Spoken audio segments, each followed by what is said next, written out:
The study shows that last year, 5,277 service members reported being sexually assaulted during their time in the military compared to 4,794 in 2016. Factoring in reports by Department of Defense civilians and incidents that occurred before the service member joined the military, the Pentagon recorded a total of 6,769 reported assaults in 2017.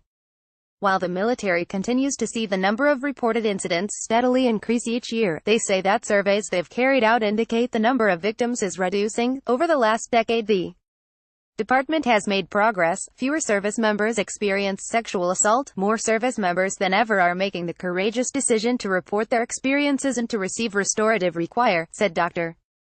Elizabeth Van Winkle, the Pentagon's principal director for Force Resiliency. While the progress we've seen provides some comfort, we neither take it for granted nor are we under any illusions that our work is done. In fact, we see this progress as cautionary and recognize one of the greatest threats to progress is complacency, she said. The Army recorded the highest number of reported assaults last year with 2,706 and saw an increase of 8.4% compared to 2016. The Air Force documented 1,480 reports with an increase of 9.2%, while the Navy saw an increase of 9.3% with 1,585 reports, according to the Pentagon study. But the Marine Corps saw the largest increase in reports among the four branches at 14.7%, a rise that has caught the attention of the Pentagon's Sexual Assault Prevention and Response Office. We attribute this largely to people hearing their commanders and their leadership talking about how important this is. How that no one should have to tolerate sexual assault. Come forward, help that you need so we can get you the restorative care that you require, and then also to hold defenders appropriately accountable, said Nathan Galbraith, the Deputy Director of the Sexual Assault Prevention and Response Office. However, Galbraith also noted that it is difficult to determine what is driving the increase without the prevalence estimates for 2017, as those statistics are compiled every 2 years. And while the Pentagon asserts that an increase in reporting indicates that victims are becoming more confident in the system, critics argue that the numbers fail to tell the whole story. The military must not rely on an increase in reporting as a sign of progress, said retired Navy Capt. Lori Manning, Director of Government Relations at the Service Women's Action Network. The number of reports could be due to more confidence that justice will be done, however it could also mean that more assaults are occurring, or both. The increase in reporting should not be spun as good news while sexual assaults continue unabated, Manning said.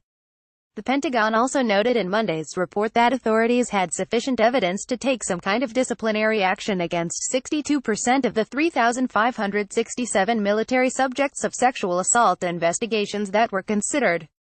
Of the 2,218 subjects with sufficient evidence to receive disciplinary action, 53% received action on a sexual assault charge, according to the study.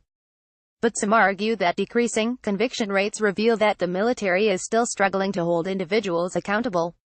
Despite the almost 10% jump in reports between 2016 and 2017, conviction rates have decreased from 4.2% to 4% during the same time period, and convictions dropped from 413 in 2015 to 281 last year, according to SWAN. An increase in reporting is only good if it leads to justice. It hasn't, SWAN CEO Lydia Watts said in a statement. Despite the increase in reporting, actual convictions from sexual assault reports have decreased over the last 3 years. The military is encouraging victims to come forward, and when they do, it hangs them out to dry, retired Army Col.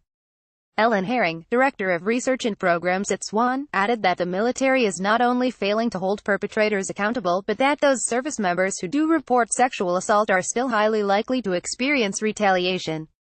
In the FY 2017 report, 70% of a representative sample of victims report some form of personal or professional retaliation after coming forward, she said.